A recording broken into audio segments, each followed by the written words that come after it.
Bienvenue sur Géopolitis. On connaissait Big Brother, désormais il y a Big Data. C'est un peu la même famille. Disons que c'est surtout la même peur face à des technologies qui parfois nous dépassent parce qu'on ne les maîtrise pas bien soi-même. Le problème avec Big Brother, c'était qui nous surveille. L'inquiétude avec Big Data, c'est qui utilise nos données personnelles et pourquoi. De tout cela, il sera question à Davos lors du prochain Forum économique mondial dont le thème 2015 est le nouveau contexte global. Alors c'est quoi Big Data, en anglais grande donnée? Eh bien, cela consiste à rassembler à partir de tout ce qui circule dans le monde numérique un maximum d'informations, ensuite à les traiter, puis c'est le but, à croiser ces informations pour en tirer des conclusions, des analyses qui sont d'autant plus pertinentes qu'elles sont le fruit d'un maximum de sources.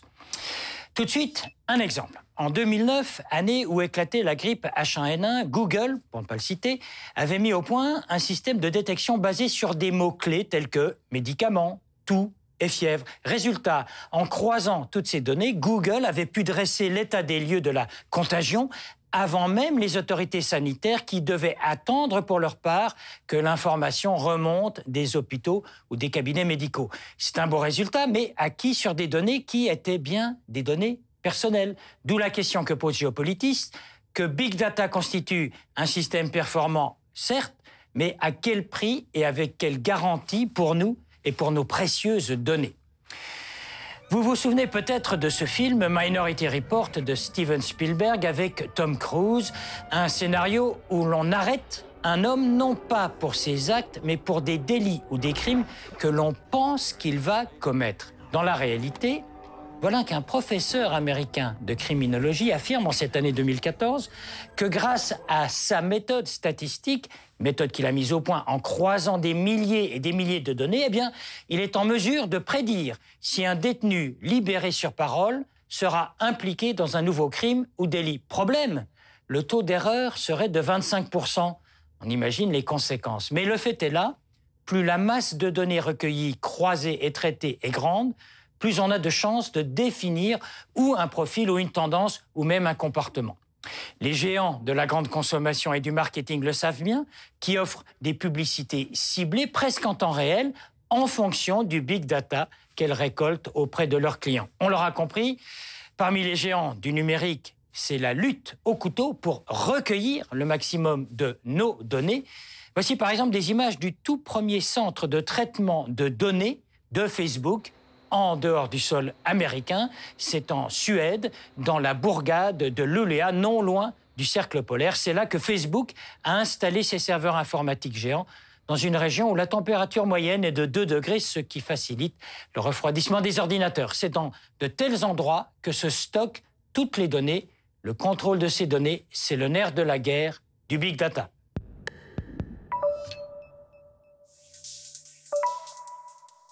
Chaque jour, il s'échange dans le monde 145 milliards de courriels. Quotidiennement, on compte sur Google 4,5 milliards de recherches. Et tous les jours, sur YouTube, on met en ligne 104 000 heures de vidéos. Et il y a en moyenne 552 millions d'utilisateurs de Facebook.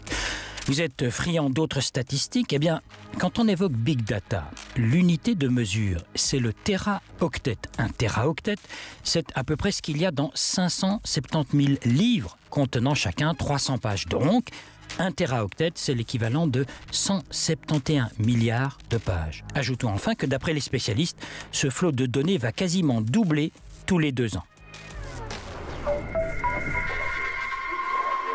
C'est un exemple tout récent, il concerne la progression du virus Ebola. Un groupe de chercheurs et informaticiens de Boston a développé un algorithme qui dresse effectivement une image de la maladie se déplaçant à travers l'Afrique de l'Ouest. 9 jours avant qu'Ebola soit déclaré à un stade épidémique en Guinée, le groupe avait déterminé, à partir de tout ce qui circule sur Internet, que ce pays allait être touché. Les compagnies d'assurance, elles aussi, ont recours au big data pour développer des modèles de prédiction sur l'anticipation de certaines maladies ou sur la gestion des coûts de santé. Voilà donc qu'émerge un nouveau concept, celui de cybersanté, source de bien des débats. Moins de débats, en revanche, à New York, lorsque les services municipaux engrangent toutes sortes de données et déterminent, par exemple, quels sont les immeubles présentant des risques d'incendie. Et voici que la Suisse convertit ses abris militaires en coffres-forts. Pas d'argent, de bijoux ou de lingots d'or dans ces gigantesques grottes et cavernes, mais des serveurs par milliers. Ces machines hébergent et actualisent en permanence les données numériques de toute personne ou toute entité qui souhaite par exemple garder un double de ses informations par peur d'une panne informatique, d'un tremblement de terre ou d'une attaque commise par un hacker ou un groupe terroriste. C'est ainsi qu'une société privée a récupéré l'ancien quartier général souterrain de l'armée suisse, un bunker de 15 000 mètres carrés situé à 200 mètres à l'intérieur de la montagne de granit, proche d'un village au cœur du pays. Le tout se trouve à 1000 mètres sous la cime de la montagne, protégé par des portes antinucléaires. Depuis l'affaire Snowden et le scandale de la NSA, les clients se pressent au portillon, enfin devant les portes en acier de 4 tonnes chacune.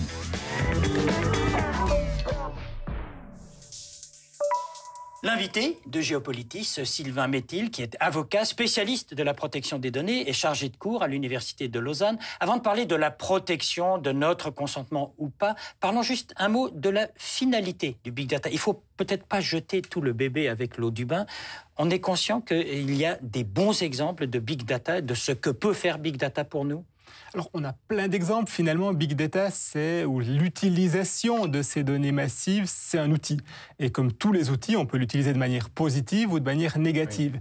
L'électricité, ça a des risques, mais on n'a pas interdit l'électricité pour autant. On a mis un disjoncteur, on a mis une gaine isolante, et quelque part, avec les Big Data, il faut prévoir aussi un disjoncteur sur des usages qu'on ne doit pas faire, prévoir un isolant, certaines données qu'on peut utiliser pour un but, mais pas pour un autre. Donc la mauvaise idée, ce serait de dire on interdit Big Data, on se priverait nous-mêmes d'un bon outil. Tout à fait. On peut imaginer un exemple tout à fait innocent, c'est l'entretien de certaines installations éoliennes où on capte des données sur les éoliennes couplées à d'autres éoliennes, couplées à des données de vent et de marée qui permettent de savoir quand l'éolienne ne va pas fonctionner pour permettre de faire de la maintenance à ce moment-là plutôt qu'à un moment où elle aurait fonctionné. Et là, on voit assez peu d'atteintes à une personne qui nous dirait non, pas de Big Data dans ce cas-là. Parce que là, les données ne seraient pas prises à quelqu'un, à une personne privée, sans son consentement. Voilà, ça, on le comprend bien. Exact, et on n'a pas du tout de données personnelles dans ce cas-là. Alors, qu'est-ce que je fais, moi, pour être sûr qu'on ne me pille pas toutes mes données personnelles dans mon smartphone? Je veux dire, où on en est d'abord? Est-ce qu'on est au courant lorsque un organisme ou un autre nous prend nos données? On ne le sait pas. Voilà. Alors c'est là une des grandes difficultés, une des tensions ou la principale tension en matière de protection des données, c'est que normalement, la protection des données veut qu'on vous informe sur l'usage qui est fait de vos données. Selon les systèmes, selon les pays, selon le type de données, vous allez consentir ou pouvoir vous opposer à ce traitement dans un but précis. Mais alors ça, c'est les fameuses 3 ou 4 pages qu'on ne lit pas, on ne les lit pas, on met « nous acceptons ». Voilà. C'est ça notre erreur, c'est notre erreur ça, alors, déjà de faire ça. Probablement que c'est notre erreur, mais on admet aussi que les pages que vous ne lisez pas, elles ne seront valables que dans le cas où elles contiennent ce à quoi vous pouviez vous attendre. Donc vous faites une carte client dans un magasin, on peut s'attendre à ce que les données soient utilisées par le magasin dans le but de marketing. Donc dans ce cas-là, c'est plus ou moins admis que c'est bon si vous n'avez pas signé. Sinon, ça sera abusif. Si on va les vendre pour faire du profilage politique, votre accord, même si vous l'aviez fait en le lisant, ne serait pas valable. Donc, vous, avocat, vous plaidez pour des gens qui ont signé et qui se sont fait piéger? Alors ça arrive. Ouais. Ça arrive et souvent les entreprises ou les entreprises qui sont éthiques ont conscience des limites de ce qu'elles peuvent mettre ou pas mettre. Mais ça arrive des fois d'avoir des clauses abusives comme dans les contrats d'assurance qui n'ont pas de valeur. Donc le pire pour nous, c'est d'avoir donné notre consentement sans être vraiment averti et des conséquences. Alors oui, probablement, parce qu'en plus, on ne se rend pas compte de ce qui se passe. Donc au-delà de l'autorisation juridique, on n'a pas conscience de ce qui peut se passer et on n'a pas conscience des conséquences que ça peut avoir. Et tout à coup, on va me refuser un crédit, par exemple. Et j'ai aucune idée de la raison pour laquelle on va me refuser un crédit. Alors que si j'ai conscience d'avoir donné des informations à une entreprise qui fait de l'évaluation financière lorsque j'ai acheté mon abonnement de transport, je peux comprendre pourquoi peut-être 2 ans plus tard, j'ai de la peine à avoir mon crédit pour ma voiture. Mais si mes photos personnelles, je les retrouve un jour dans un magazine, dans un but publicitaire, et je m'aperçois qu'en fait, j'ai donné mon accord pour l'utilisation de ces photos.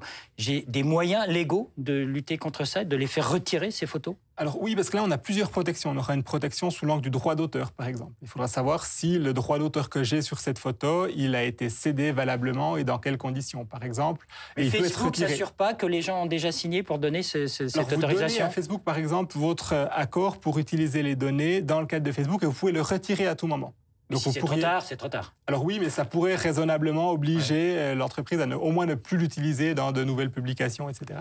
Parallèlement à ça, on a une autre protection qui est celle de la protection des données, où là, on protège la personnalité de la personne. Et si l'utilisation de mon image, de mes données personnelles, porte atteinte à ma personnalité, je peux en tout temps retirer mon consentement et m'opposer à ce traitement. Bon, quels sont, vous parliez là des moyens légaux. Ils existent, il y a des lois, il y a des textes. Est-ce que ces textes sont universels ou c'est uniquement suisse, français, etc.?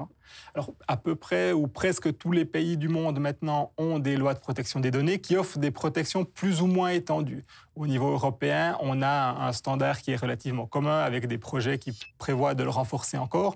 Au niveau américain, on est plus tolérant et on a des systèmes de réglementation un peu différents qui ont pour conséquence qu'on peut plus facilement exploiter plus de données, en particulier des données qui sont publiques. Mais on peut s'appliquer sur le droit du pays dans lequel on est et où les données sont récoltées. Bon, mais enfin, c'est quand même un très gros travail. Il faut passer par un cabinet d'avocats. Quel conseil donnez-vous à vos clients d'arrêter de tout mettre sur leur smartphone, par exemple, ou sur leur ordinateur? Alors, il faut savoir de quoi on veut se protéger et il faut avoir conscience que dès le moment où on partage des données, ça peut être simplement sur son téléphone qui va faire une copie dans le cloud, ou alors si on sur un réseau social ou en envoyant, on perd une certaine maîtrise dessus et on prend le risque qu'elle soit légitimement ou alors illégitimement par un hacker qui va attaquer le serveur, parce que c'est un risque qui existe. Donc il faut faire une évaluation de la sensibilité de mes données. Est-ce que c'est les photos de vacances que j'ai prises de paysages de montagne où finalement c'est pas très grave s'il y a une fuite? Ou est-ce que ce sont des photos très personnelles? Des photos très personnelles. Est-ce que c'est des courriers confidentiels? Est-ce que c'est des mots de passe? Et il faut prendre une gradation et choisir à qui on peut faire confiance.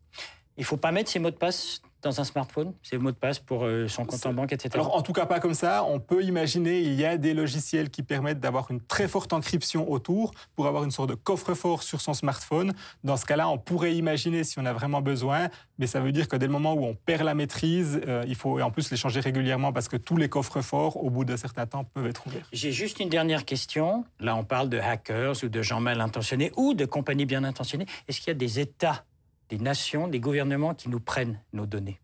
Alors oui, la plupart ne vont pas nous le dire, évidemment. Et souvent, on va plutôt prendre les données à l'étranger s'il y a un intérêt. Mais on sait qu'on a toute une série d'États, on pense aux États-Unis, mais aussi d'États en Europe, qui collectent toute une série de données, souvent avec des finalités peu claires, où on va conserver les données, notamment ces métadonnées, ces données d'appels téléphoniques, pour savoir qui j'appelle, quand, depuis où, dans le but d'éventuellement, peut-être un jour plus tard, aller les rechercher et en faire une analyse. D'accord. Nos données ne s'effacent jamais? On peut l'affirmer, ça?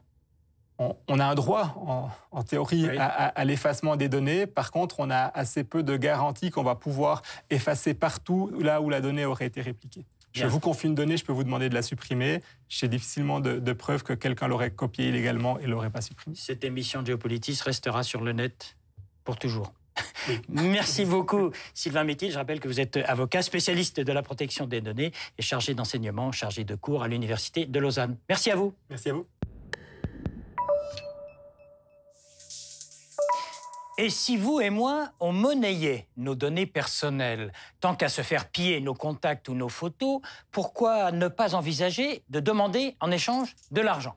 Un tout dernier sondage effectué au mois d'août de cette année, en France en tout cas, montrait que, on s'en serait douté, 84% des internautes se déclaraient inquiets de l'usage que l'on pouvait faire de leurs données. Mais, et ça c'est nouveau, 45% de ces personnes interrogées disaient accepter que l'on utilise ces données si, je cite, il y avait une contrepartie financière.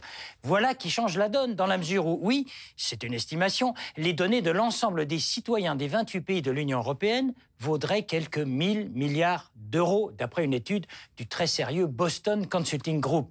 Bien loin de ces milliards, l'internaute moyen pourrait donc empocher quelques dizaines d'euros par mois.